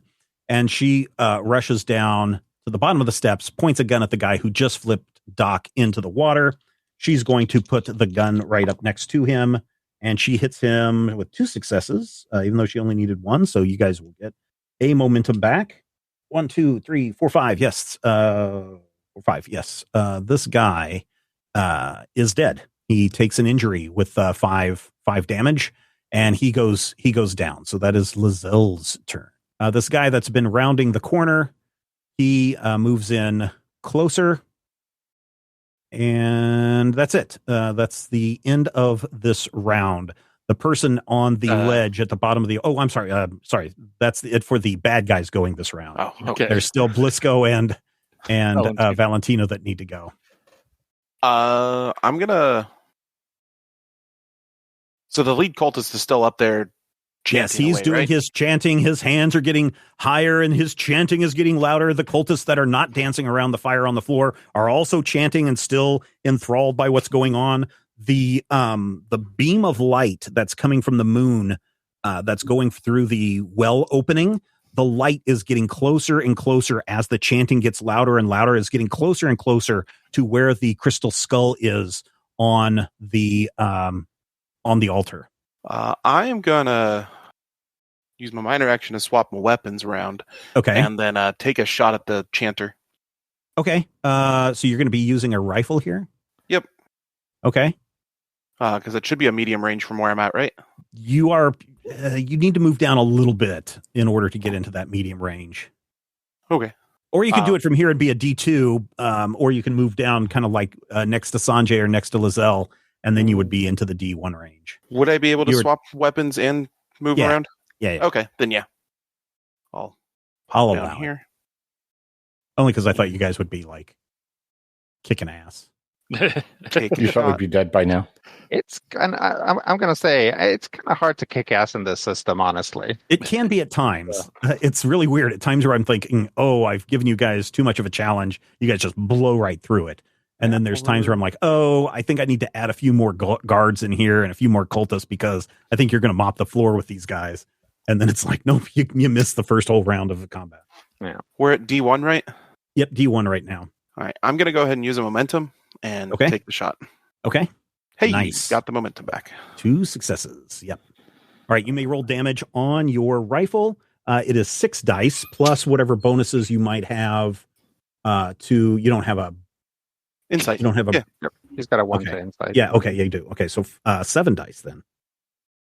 But blam. 1, 2. Let's see. What is the effect on this? Vicious. Yeah. Vicious. 1, 2, So 3, 7. 4, 5, 6, 7. Holy cow! You drop this guy. His chanting instantly stops, and the cultists' voices all kind of drift off at the same time, and then just total chaos erupts. They all pull out knives and all start rushing towards you. Stop the sacrifice, guys. You did stop the sacrifice. Too bad that the creature has already appeared and it demands its sacrifice. The woman is chained up, is still screaming. Lazella's like, somebody save that woman. Let's see, Valentino. I think someone needs to save the doc first. Can I run up there and try to give him a hand? Sure, you can. I mean, he could probably crawl out on his own. You think so? Okay. Yeah. All right. And then, in that case, I'll start making my way towards the woman. Okay. So you're going to rush down all the way. Yeah. You could, depends on what you want to do. So she is chained. So you're going to have to use some kind of lock picking or some kind of something to get her unchained from the wall. That may be that you have to shoot the chains with your gun. Largely what I was planning. Yeah. Okay. So let's see. You're going to have to use you're going to have to use your full action to get all the way to where she's at. Okay. Yeah, if I can do that, then I'll do that. Okay. So you rush down, you push past everybody, you jump onto the stairs as you see Doc starting to splash his way to the steps to get out. You splash over those top steps and you make it to the woman, and she's just totally terrified at these tentacles that are waving madly about the chamber now. As she screams and she looks at you like she doesn't know who you are. She is totally, I don't want to say insane, but she's crazed at this point. Why don't you roll a persuasion plus? Oh, what would you roll with persuasion to try to get her to calm down? Medicine. No, that's a skill. That's an attribute. Reason probably would. Reason, yeah. Reason probably reason. If this was written in the 1940s, it would probably be brawn. Yeah, it probably would be, right? It would be brawn plus reason. Snap out of it. I got a 3 in persuasion. Oh, okay. Yeah, so reason plus persuasion. Yeah. One success? One success. Very good. What do you say to her to calm her down? Don't worry, we'll get you out of this. She doesn't understand what you're saying because there's a language barrier, but she can tell by your tone that you are not here to harm her. I give her my best reassuring smile. I mean, you're a good looking guy. So yeah, she sees that and she's like nodding and she's like holding out her chained hands to you, to help her. And I think that's everybody, right? I think so. Yeah. All right, top of the round. Monty is going to punch this guy that's in front of him. And Monty, do you really want to punch him? Yeah, I want to punch him. He succeeds. Very good. Yeah, only one success. He's the acolyte. He's able to punch him once in the face. With that, the acolyte is not able to. Yeah, misses that completely. So he kind of grabs his nose for a moment, which allows Monty to jump up on the edge of the altar. I'm between the two NPCs. Yes. I'm gonna take aim and shoot the guy harassing Carlos. Harassing okay. Dutch. All right. So D1. I am not going to use any momentum on this one. One success. Very good. We'll reroll that 16. Ha! Very good. So you get a momentum back. And you're rolling, what are 7 you're damage. using 7 damage on this guy. On all the right. rifle. Yeah, he's done. Yeah. So the interesting thing is, and this is and I'm not saying this is the way you should always expect to approach thugs, but it's interesting because when you guys first met the Germans in the woods, they only had a base health of 5. These guys have a base health of 6, but you hit them with, when you cause that injury, an injury is enough to take them out. So, that guy goes down. Sure. I just find that very interesting that as the books, because these characters are from a different book, that their health attributes change slightly as the editions get older. Yeah, that's interesting. Yeah. All right. So that guy, okay, here's this other guy with a sword. He is going to rush up to Dutch, and he is going to take a swing at Dutch, and he needs a... No, he misses with his sword. Dutch is going to try and shoot this guy. He will. Okay. After the guy whiffs the swing, Dutch will like take the whole like half a second that it takes the other guy to recover to center himself and aim and shoot him. I don't know, maybe in the head. We'll see. Okay. Yeah, probably. The way he's coming at you, his sword is raised above his head as he's rushing to you, and he swings and misses. And as it comes down, you put the gun right up to his head and you pull that trigger. Oh, we'll see. How are we doing on momentum? You got 3 momentum. I'll take 1. All right. Wow, 4 successes. 4 successes. Wait, 5 successes? Because 3... no, should just be 4. Handguns? But no, you're right. Yep, because I rolled a 2, and that's below my or at or below my handgun. So yep, 5 successes. Yeah, you add 2 momentum back into your piece, so you've got 4 momentum. Roll your damage plus your bonus die. 3, 4, 5, 6. He's done. Yeah, that sword swoops down. You put the gun right to his temple. You pull the trigger, and he goes flying back as this cultist rushes up to you, and he pulls out a knife and swings at you. Ooh, he succeeds. You take 2 damage. He sticks you right in the shoulder. Can I lower that down to 1 with my armor? Oh, sure. Yeah. Anytime that I take damage, just, let me know that you have the armor. So, yes. Yep. So, yeah, take 1 damage. Okay. Let's see. All right. So that's the bad guy's turn. That is Carlos's turn. Who would like to go next? Can I get out of the water now? Yes, please. All right. So I'm gonna have to use my move action to get out of the water. Yeah. Yep. And you can only move up. You can only move up the steps. You can't climb back. You can't climb up to here. Okay. You can only move up the steps. Okay. I'm gonna move myself up the steps. Am I now? So you can move anywhere like into this range. Okay. And is this?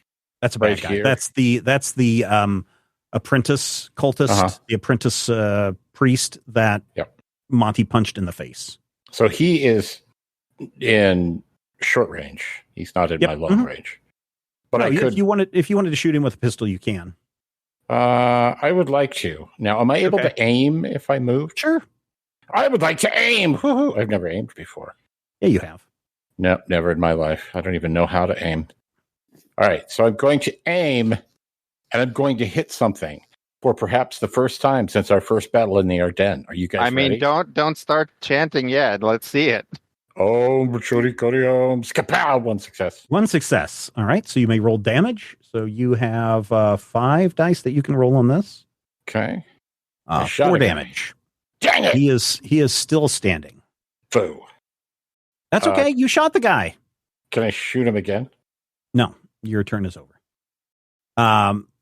But this guy, staggering to his feet, lunges at you with his knife drawn, and he misses. You hurt him so badly that he misses you with his knife. But doesn't stop this guy from rushing up and trying to stop Valentino from letting the sacrificial sacrifice get away. So victim. Yes, he's also going to attack you, Valentino, with a knife. He misses. Then Sanjay steps down. He pulls another grenade from his pocket and pulls the pin, and he hurls it also into the water. Dr. Smith, hurry up with that thing. Quit fooling around. Let's get out of here. This kid had a lot of explosives on him. Oh yeah. So I'm a little upset of how many times we hoisted him over things. Yeah. So you may remember, and you would know this more, Dutch, than anyone else. When you guys were getting all of your equipment from Rusty. Rusty opened a box to show Sanjay something that was in the back of the Jeep that you've been sitting next to this entire time. It's a box loaded with grenades. Wow. Yeah. Good to know. Yeah. Sanjay has a lot of grenades, and he's very particular about who is messing with his grenades. I mean, that's fair. Yeah. Lizelle attempts to shoot the cultist that is trying to attack Dutch. Dutch, be careful. She fires and it goes wide. I'm sorry. And that's her turn. Is it to us again? Yes, it is your turn again. Okay. Yep. I need it. Yeah, so go ahead. is this woman, has her arms changed separately, or? Originally, I wanted them both to be separate, but I think they are chained together. And so she's like handcuffed to a main chain above, that is then chained up to the wall behind. And I got to tell you, as you get to where she's at, there's a lot of blood, old blood on the wall behind her. This is something that's been going on for a very, very long time. You've seen Dagon, right? I mean, I haven't, thank goodness, but All right. Well, anyways, I'm going to kind of try to shield her with my body as I basically point my gun at the chain and pull the trigger and see if I can't snap it. Yeah. Let's try it and see. That we'll go ahead and do a coordination and fighting on this. I'm going to go ahead and spend a fortune. Okay. Yeah, we'll just do a D1 on this and see how you do. I mean, it's a pretty stationary object. She's kind of freaking out. They're like, wow, hey. 1 success. Very good. So you break the chain. The woman is free. She grabs you around the neck and is holding on for dear life. Watch the arm. Okay, can you walk? Let's get headed out of here. All right. So I will allow you to move to a location in this area, if you like, somewhere around here, as part of your getting her out of here action. Okay. Yep. I will assist her out. Okay. You have rescued the woman.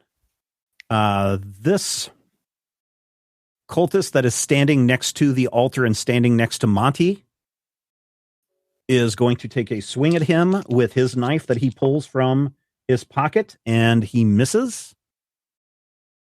So that is his turn.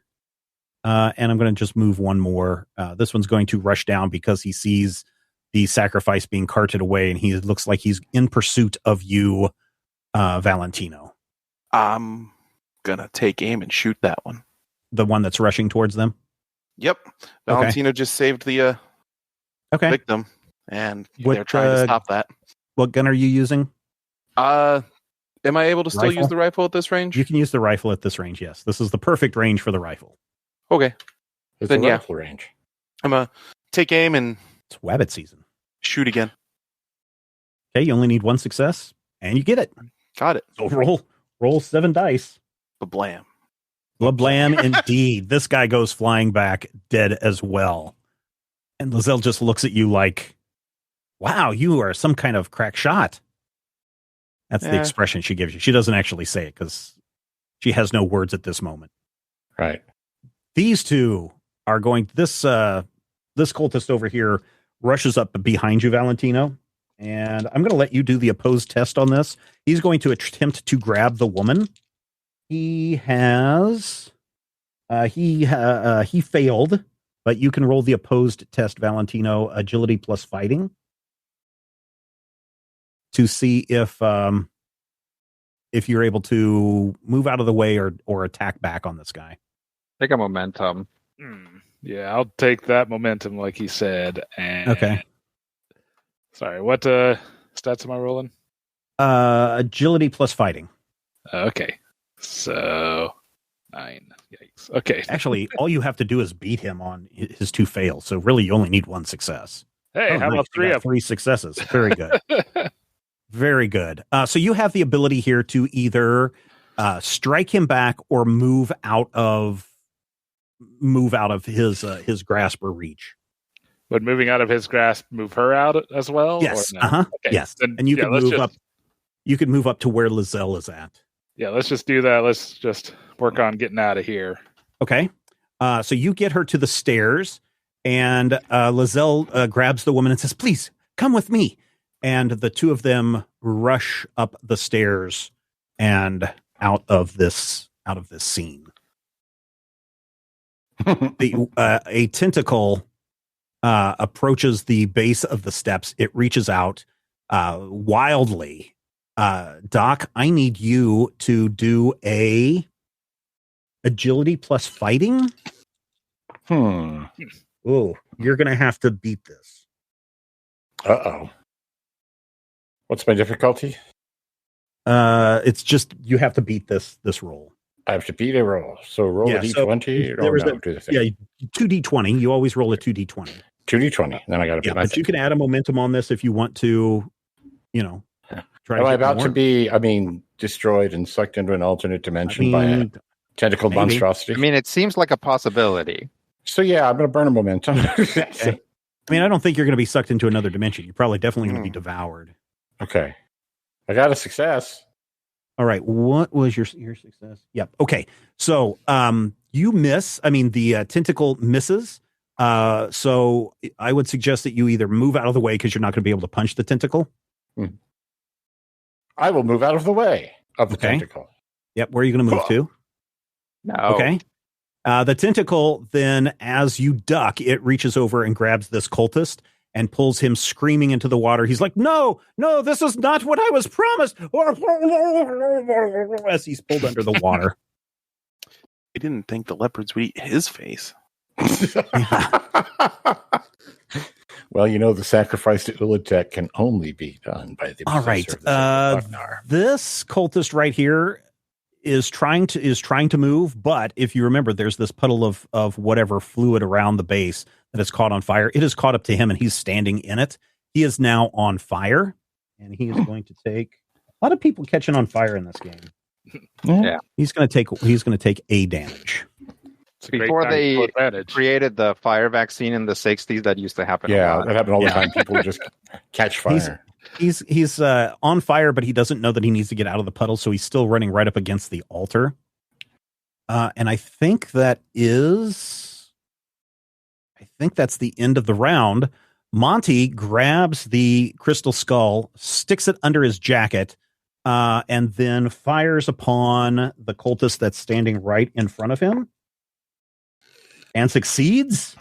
Oh, yeah. He shoots this guy as well and takes him out. He turns around and gives a thumbs up to Sanjay. Let's get out of here, kid. And now it is, I guess, this cultist that's trying to in front of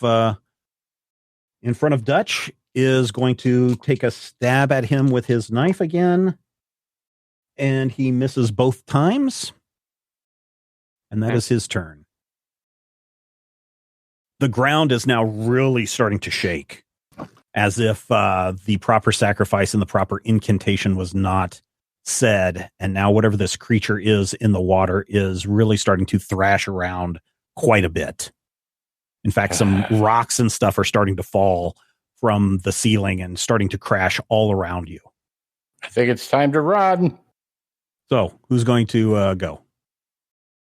Monty's already done his turn. The cultist already did his turn. Should be Doc, probably. Yeah. Is it a new round? Yep. Yeah. There's the acolyte is right beside you. Can I shoot him and then run? Yeah. Okay, I'm going to shoot him and then run. In fact, I'm going to take a moment to aim. I'm going to say, I'm aiming at you, cultist. Well, if you want to run, you can't aim.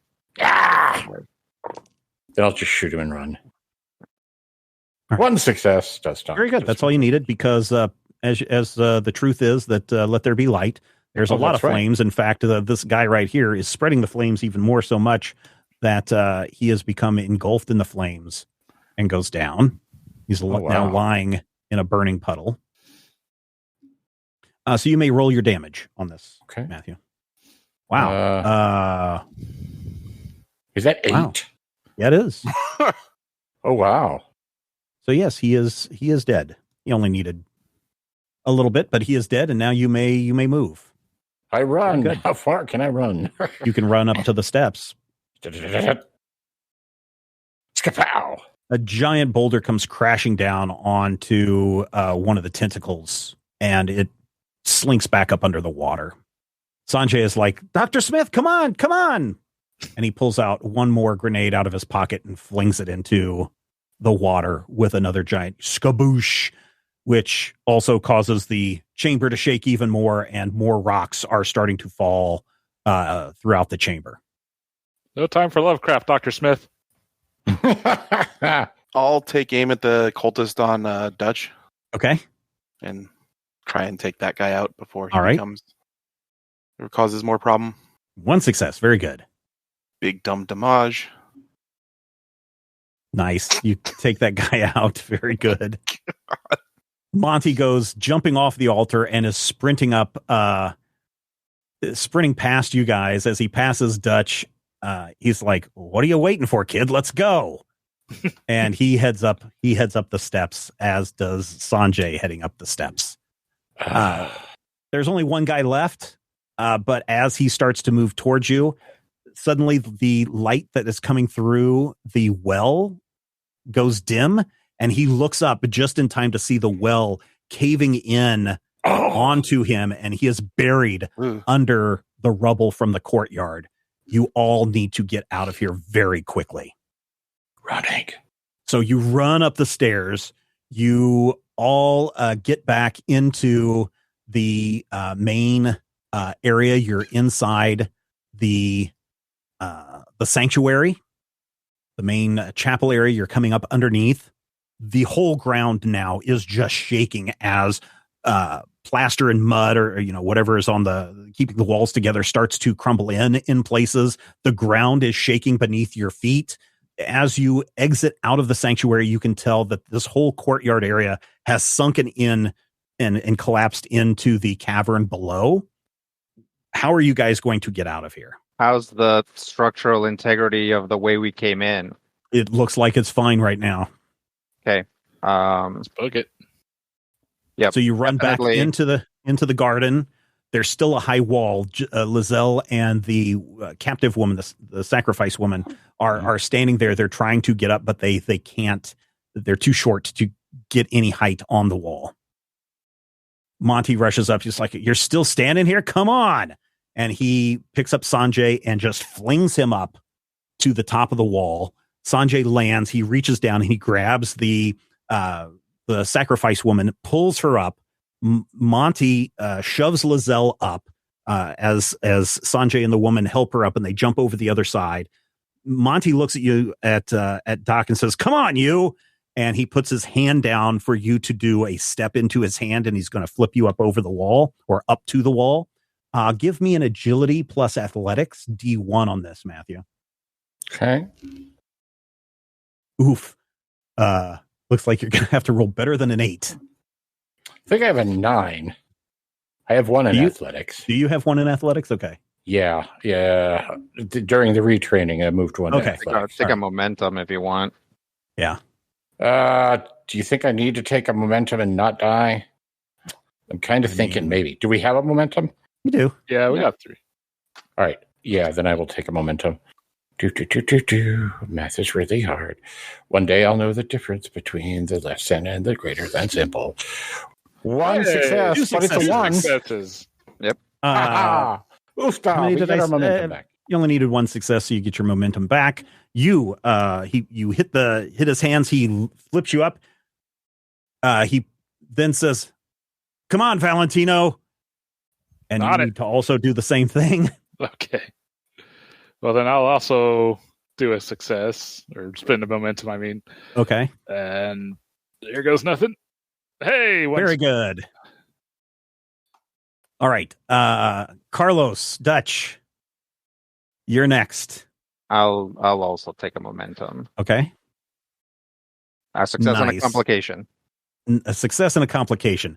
You get a good foothold in as he flips you up, but this is like the 4th time that he's had to lift people up over the wall or help vault people up over the wall. And he's a little bit older than all of you by at least a decade. And this one, he doesn't have the energy. So as you're going up, your face kind of plants into the wall, like you hit your chin really hard on the top edge of the wall as you scramble up. But fortunately, the last person who was up on the wall is kind of helping you up. So you don't take any damage, but your bell's kind of rung just a little bit.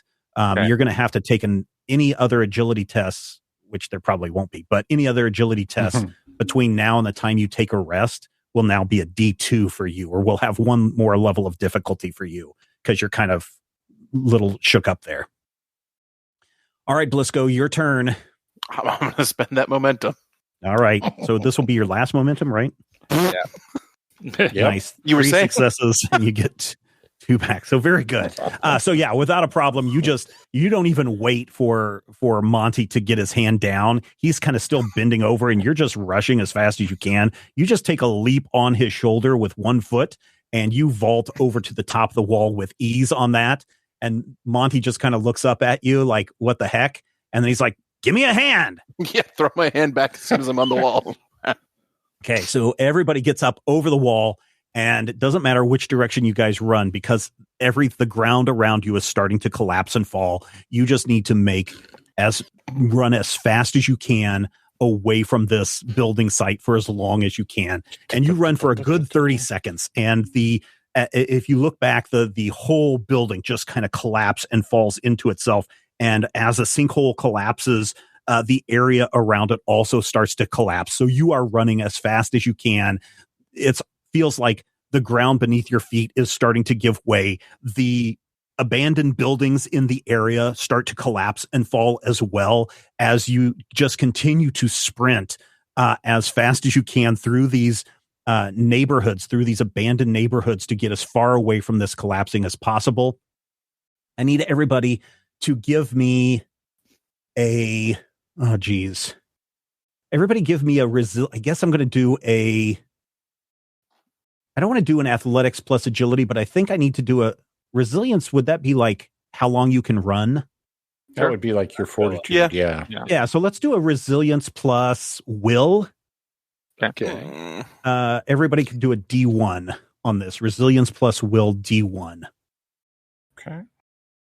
And I mean, everybody is just going as fast as they can. At one point, Monty picks up Sanjay and throws him over his shoulder and continues to run. He grabs the Lizelle around her waist, and she doesn't want to have any of it, but she's also, trying to run as fast as she can.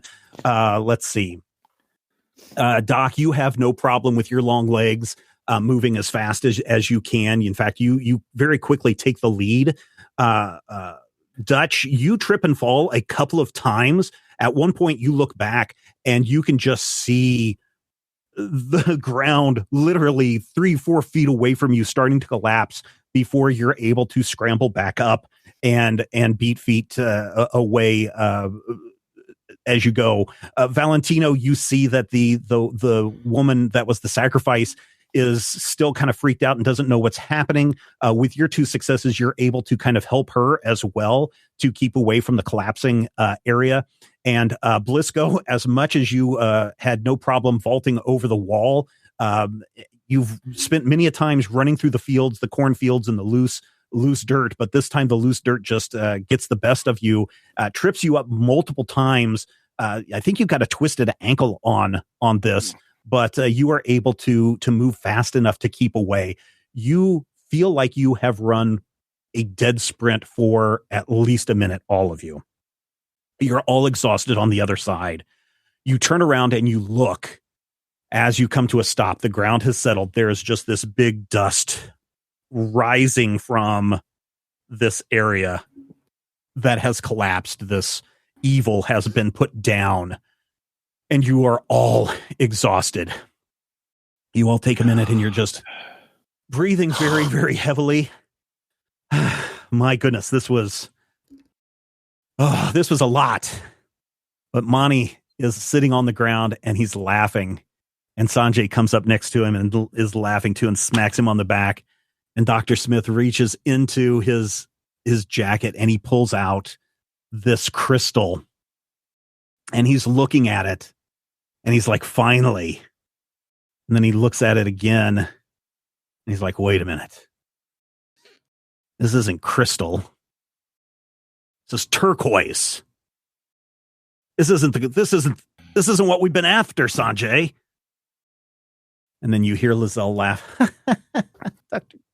Dr. Smith, you think that you're so smart, and you're not. Oh, this is going to be interesting when we get to the Forgotten City. And you just see Monty's face is just kind of downfallen as he realizes that he's been searching for this thing for a couple of years now. He's had to snatch maps from Nazis. He's had to do some, back alley dealings to get the information that he wanted. And it's all come to this, a turquoise skull. It's a very interesting old turquoise skull, but this is not the crystal skull that he was hoping for. Yeah. Oh. Well, Sanjay, he starts to stand up. We're going to have to keep looking. We're going to find it. Don't worry, though. Still, and he tosses it over to Sanjay. I think this will get us enough money for our next leg of the adventure. Yeah. Dutch will say, can I have a look at that? Yeah, sure. Sanjay hands it to you and is indeed carved into like turquoise, and it's not pure turquoise, but there's some other stuff mixed in with it, like some granite or some basalt or something. It is very rough. It is very, very ancient. It does not look like a human head, as some of you mentioned earlier. It looks like, I don't know, a cross. It's like an octopus that has curled all of its tentacles around its main head to protect itself. And the only things that are peering out are its two eyes, and it's just wrapped in these tentacles all the way around it. I don't know, maybe it is a representation of the creature that was down in the catacombs, down in that cavern that you saw. Yeah. It's pretty creepy looking, though. Yeah. This doesn't seem to match. I mean, we have like tiny descriptions for the artifacts. Mm-hmm. But this one doesn't seem to match any of them. No, it doesn't. I think Sanjay said it whenever the tentacles came out of the water that he didn't think that they were controlling the weather with this. Mm-hmm. Which is what his understanding of the crystal skull is, that it helps control the weathers. The tears of the goddess that created the crystal skull, it helps you control the weather. And doesn't look like this is crystal or that it controls the weather. I mean, you can try to control the weather with it if you want. I think you would need to use some kind of a will plus academics. Dutch will hold it and be like, so this is not what you were looking for. No. But he kicks the dirt. I think our employer would be happy to buy this off of you. Oh, yeah? Mm-hmm. How much? I'm not sure right now. We'd have to call them. But it definitely seems to have some sort of power, so they'd be interested. He thinks for a moment. I won't take anything less than $2,000. 2,000 monies. I'll try and get a good word in. You want to hold on to it for now? Yeah, I think that's best. And he kind of tucks it into his jacket again. Yeah, we better get back to the truck. If I'm going to help you guys in the dead city, then we better get a move on. And he seems very dejected, but the money seems to have kind of brightened his spirits just a little bit. Sure. I get a real bipolar vibe from Dr. Smith. Really? You clap him on the shoulder. I'm going to say, it's not the first time we've all been disappointed by a crystal skull, Monty. It's not even crystal. It's the principle of the thing. You just hear Lizelle kind of laughing the entire time. She just thinks this is so funny. She just is like walking beside Valentino and Blisco in the back of the group as you guys are starting to head back south towards your truck. And you can just hear her say, I can't believe that he has a degree in archaeology. My dissertation is going to put him to shame. And as you been reading it. And as you pass back through the village, people have come out of the buildings to see what the heck is going on. Many people are, it looks like they're openly praying. Other people are hugging each other. They can't believe it. You run into the village elder, and he's just looking at you with amazement of like, you said you were going to stop the evil, and you have. Thank you. Thank you so much. And is there anything that I can do for you? Maybe a place to sit and some watermelon. Yes. He claps his hand, and people start to rush and gather some chairs for you guys to sit there. And you can hear some people starting to play some music and celebrate, and watermelons are broken out, and everybody has some nice watermelon and a little celebration as you have put a local evil to rest.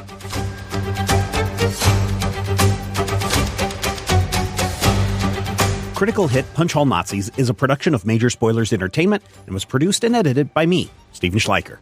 If you would like to get a behind-the-scenes making of this episode, be sure to check out the GM Roundtable Octoon Cthulhu Edition at our Patreon page, patreon.com/Major Spoilers. Each week I discuss my plans for the upcoming game session, and Dr. Brad Will is there to share his reactions and advice on how to be a better game master. I will warn you, though, there are spoilers galore in every installment of the GM Roundtable Octoon Cthulhu Edition. So, if you don't like spoilers and don't want to know what I am planning next, don't listen to these episodes. Though, I will say, if you do listen, you'll be able to see how and where the players throw a wrench into my plans, and you're also going to have greater insight into the world that's being built into this campaign. This week, we didn't have any named NPCs, so no shoutouts to our associate producers this week, but next week, we'll feature a lot of surprises, and more than a few of our wonderful patrons will become NPCs in this game. You want your name to appear as one of these NPCs in future episodes? All you need to do is become an associate producer at patreon.com/Major Spoilers. Finally, we want you to record yourself doing your best on Critical Hit and send it to us at podcast@majorspoilers.com, and your voice will join the growing chorus of fans in upcoming episodes as well. Thank you again for listening this week, and here's hoping all of your dice rolls are critical hits.